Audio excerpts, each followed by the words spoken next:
Hello everybody, this is me Johan here. Nokia is a phone company that made me lose interest in it a long time back, but there is this one phone that caught my attention, and it was launched a few weeks back, and that one phone is this phone over here, the Nokia 5.1 Plus. The thing that really caught my attention with this phone was number one, the pricing, and number two was the fact that Nokia put the extremely powerful Helio P60 octa-core processor inside it. And Nokia claimed this phone to be a performance and gaming beast on a budget. Is it really a performance and gaming beast on a budget? Or is it just another phone that is overhyped by Nokia? This is my full review of the Nokia 5.1 Plus. Regarding the sunlight legibility on this phone, as it is, you guys can see I'm under direct sunlight now. The sun cannot be more intense than this, and keep in mind I've set the brightness to about 75%. I realized one thing: you need to crank the brightness all the way up to 75% to actually view the screen under direct sunlight. But keep in mind this phone has just got a 720p screen, but considering that, I feel the sunlight legibility on this phone is not bad. And for the price, you really cannot complain. It's viewable under direct sunlight at about 75-80% of its brightness. Alright, as far as the screen on this phone is concerned, as it is, you guys can see for yourself, it's a 5.9 inch screen. It's got that notch design on it, and it's a 19:9 aspect ratio screen made of 2.5D glass. And as far as screen quality is concerned, keep in mind one thing: this is just a HD plus display. That's a 720p display with a pixel density of about 290 ppi. For a 720p screen, I would call the screen, or rather say the screen is a decent screen. I would not call the screen an extraordinary screen or anything like that. But if you're coming from a phone that has already got a 1080p screen, this screen is not going to excite you in any ways. I'll just play a video clip to give you guys an understanding of the actual quality of the screen. To give you guys an idea of the actual screen quality on this phone, this clip is being played at 720p. This is the maximum resolution of this phone. And by the way, the colors look good enough, and the brightness levels are again good enough. To rate this panel, I would just rate this panel as just above average, nothing more than that. Alright, as far as performance and RAM management on this phone is concerned, keep in mind this phone just got a 720p display, and in it is the extremely powerful MediaTek Helio P60 octa-core processor with 3GB of RAM and 32GB of internal storage. As far as performance goes, I've been mightily impressed with this phone. It's got unbelievable performance, no stutter whatsoever, and the RAM management too has been excellent on this phone. It's just got 3GB of RAM, but keep in mind it's just got that 720p screen to run. So because of that, the RAM management on this phone too has been excellent for the most part. And as far as gaming is concerned, I played games like PUBG and Asphalt 9 for extended periods of time on this phone. And believe me when I tell you this, if gaming is your main priority on a smartphone, this phone is the best phone under 12,000 rupees currently in the market right now. I face absolutely no stutter, absolutely no lag whatsoever. The games played so smoothly. Sometimes I felt this phone can give some of those higher end mid-range phones a run for its money in terms of its performance. The performance, RAM management and gaming on this phone has been a huge thumbs up. Alright, as far as Antutu benchmarks are concerned on this phone scores an extremely high 1,17,767 points, which is expected of the Helio P60 octa-core processor. Keep in mind one thing: this chip is an extremely powerful chip, and it can very nearly compete with the Snapdragon 660 octa-core processor. As far as call quality and reception on this phone goes, I think the phone's done an excellent job. I had no issues whatsoever. I had no network issues. I had no issues hearing what the other person on the other side said, and neither did the other person as well. Call quality and reception on this phone is a huge thumbs up. Alright, regarding the quality of audio via speaker on this phone, as it is, you guys can see for yourself, the phone comes with a single fairing speaker over here. The quality of audio via speaker was just about average. You guys can listen to a few clips right now. Alright, this is with the fan, or rather both my fans switched off. This is a relatively quiet environment. By the way, the speaker's at max volume.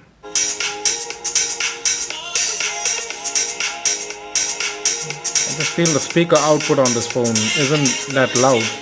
It's just very average, even in a very quiet situation or quiet room like this. Alright, now my fans are running at full blast, and let's just check out how good the speaker is over here. It's still audible, but it's relatively a lot less audible as compared to the previous clip.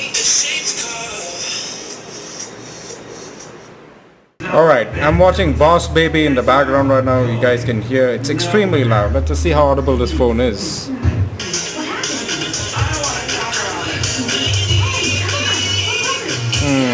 Quality of audio in such a situation as it is, you guys can see for yourself, it's extremely quiet. I'm not able to hear much of audio out of Nokia 5.1 Plus. The speaker on this phone is very average, to say the least. As far as quality of audio via headphones on this phone is concerned, I would say it does a much better job as compared to what output it provides through its single speaker. The quality of audio via headphones on this phone is pretty decent, and you need to keep it at max volume to get the actual effect out of it. But at the same time, it's nothing to really write about.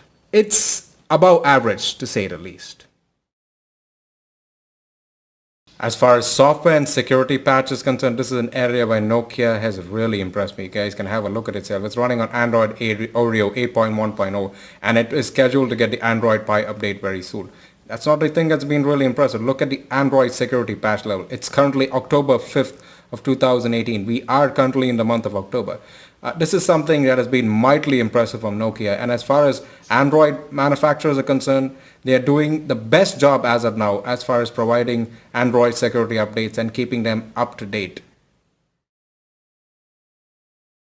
As far as build quality on this phone is concerned, I gotta tell you guys one thing. I'm really impressed with what I'm seeing over here. As it is, you guys can see for yourself, the front and the back of the phone are made of 2.5D glass, and the construction of the frame is made of plastic. These are the volume buttons over here, and this is the power button right over here, and right on top you will find a headphone jack, which is a good inclusion, along with active noise cancellation with a dedicated mic, and right beneath it you will find a Type-C charging port over here, which is a good inclusion at its price, along with a single fairing speaker to its left bottom chin. And towards this side you will find the SIM tray. Unfortunately, this phone comes with a hybrid SIM. That meaning you can only either use two SIMs or use one SIM and a micro SD card. So you don't have the facility of using two SIMs and a micro SD card at the same time. The micro SD card supports up to 400 GB, which is a decent inclusion. And again, guys, as far as the build quality goes, this is one of the best build phones in its price range, and believe me when I tell you this phone looks a lot more expensive than what it sells for right now. Alright, regarding the fingerprint scanner on this phone, as it is, you guys can see for yourself, it's placed right at the back, and as far as its performance goes, I'll just give you guys a demo of it.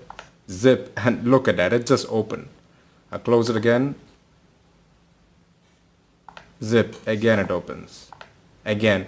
I'll tell you one thing, guys, this phone's got one of the best fingerprint scanners in its class. I'm mightily impressed with the fingerprint scanner. Alright, I've used the phone only on 4G today, and as it is, you guys can see for yourself, there's about 30% of its battery left. 14 hours and 12 minutes of phone idle time, and nearly 5 hours of screen on time, which is pretty good. Alright, I used the phone only on Wi-Fi today, and as it is, you guys can see for yourself, after an extremely heavy work day, I've achieved a screen on time of 5 hours and 18 minutes with 18% of its battery left. Keep in mind, I played games like PUBG and Asphalt 9 for a period of 1.5 hours. So it's pretty good. Alright, the phone's now down to 6% of its charge, and it's taken me 1 day and 4 hours to bring it down. And I've achieved a screen on time of 5 hours and 46 minutes, which is pretty decent, which included 1.5 hours of YouTube, 1.5 hours of playing games like PUBG and Asphalt 9, using Google Maps for a period of 30 minutes, and the remainder of it using the usual social media apps like Facebook, WhatsApp, Instagram, and Messenger. So it's pretty decent battery life, I would say. I'm a pretty heavy user. It's taken me over a day to kill its battery. And keep in mind, it's only got a 3060 milliamp battery inside. So I think it's done a pretty decent job as far as battery life goes. Alright, I'll be performing a phone idle drain test on this phone. Phone's currently got 30% of its battery left. Time's 12:37 a.m. in the morning. I've switched off both 4G and Wi-Fi and closed all the apps. So I'll let you guys know in the morning how much battery is drained. Alright, the time's about 9:31 a.m. in the morning, so almost after 9 hours of phone idle time, the phone just lost 3% of its charge, which is pretty good. Alright, I'll be checking the phone's idle drain time now. The phone's currently at about 100%, and as it is, you guys can see for yourselves, I have about 10 apps open in the background. Time's 11:50 in the night. I'll get back to you guys in the morning, let you guys know how much battery the phone's drained. Alright, the time's now 10:05 a.m. in the morning. So that's about 10 hours and 15 minutes the phone's been kept on idle drain time. And as it is, you guys can see for yourself, the Wi-Fi was on throughout the night and about 10 apps were kept open in the background. The phone's just drained 5% of its battery, which is pretty impressive. Alright, I'll be checking the phone's charging speed times now. There's about 2% battery left and it's 9:38 in the night. I'll just switch on the charger now. Alright, it's charging now. I'll get back to you guys once it charges to 100%. Alright, it's an hour since the phone's been put on charge and the phone's charged to about 62%. Alright, the phone charged to 100% in exactly 2 hours time. Alright, this phone does come with a dual camera setup right at the back. The primary sensor, the one right on top, is a 13 megapixel sensor rated at f2.0 aperture, and the secondary sensor is a 5 megapixel depth sensor, the one right beneath. And right beneath the depth sensor you will find an LED flash. And right in front, this phone does come with a 8 megapixel selfie cam rated at f2.2 aperture without an LED flash. As far as the camera on this phone is concerned, I must just say one thing. During ideal daylight situations, the camera on this phone does a pretty decent job. But during low light situations, that is during night, this phone, believe me, struggles terribly in low light situations. But even in low light situations, if the subject is say 5, 6, 7 feet away from you, and if there's ample amount of street light hitting the subject, you can land up getting pretty decent shots. But if the subject is anywhere between 20-25 feet away from you, after you take the pic and then if you start zooming in a little bit, the photos turn out to be extremely grainy. So if low light camera performance is your top priority, this phone is definitely not for you, because this is amongst the weakest points of this phone.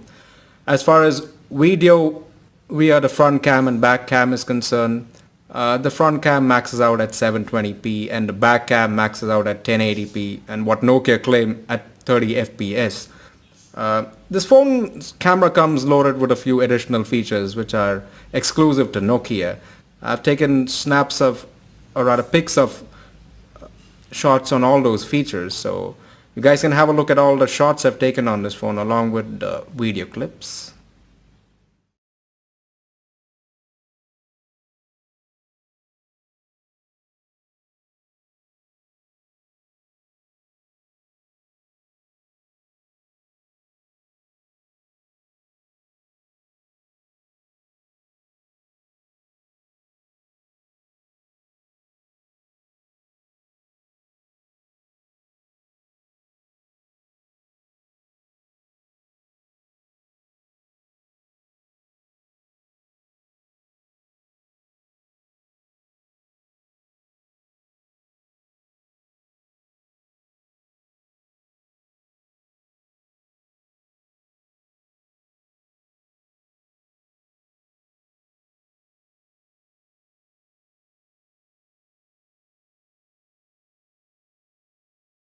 Alright, this is video footage using the front-facing camera of the Nokia 5.1 Plus.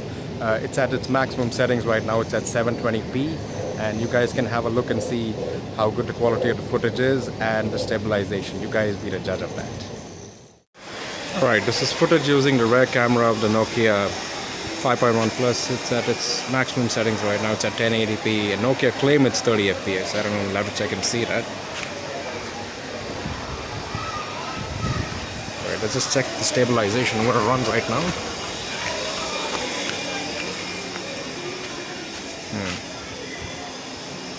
Takes a little time to focus. It's okay over here.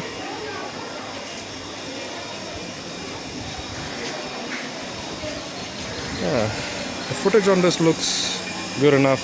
It's mostly usable, and for the price of around 11,000 rupees, I feel it's doing a pretty decent job. The Nokia 5.1 Plus is a great phone when it comes to gaming. It's extremely good to look at, and it is extremely well built. And as far as battery life is concerned, it gives all day battery life with no issues whatsoever. It doesn't matter what you're doing, playing, you're on 4G or Wi-Fi, whatever it is, it's going to give you all day battery life. And finally, the thing that has really impressed me is the software security patches. It's up to date, which is something no other manufacturer is doing of late. So if these things which I just mentioned right now are on top of your priority list, then you guys can go ahead and buy this phone. I feel it's great value for money at just 11,000 rupees. As far as the cons on the Nokia 5.1 Plus are concerned, number one, its low light camera performance is really bad. There's no overlooking that. Number two, it has only a HD plus screen, meaning a 720p screen. In case you're already using a phone that has a 1080p screen, this phone screen will not excite you all that much. And finally, the speaker performance on this phone. The speaker performance is very average. I would actually say below average, to put it out very bluntly. If these three things really annoy you on a phone, I would suggest you guys to go ahead and skip this phone. So that's it for me today, guys. I hope you guys really liked the video. I'm planning on doing a few more videos about the Nokia 5.1 Plus. One would include its camera, one would include its gaming performance, and one would include a speed test. So stay tuned, guys. If you guys really loved today's video, I'd appreciate it if you guys could go and hit the thumbs up button right down there. And right after that, if you guys are interested in following me from here on, I would suggest you guys to go and hit the subscribe button and subscribe to my channel, Living with Tech. And right after that, I would suggest you guys to go ahead and hit the bell icon right down there so that you guys get notified with the latest and greatest videos I'll be putting up on YouTube from here on. So as always, I wish all of you a tremendous day ahead of you. Ciao for now.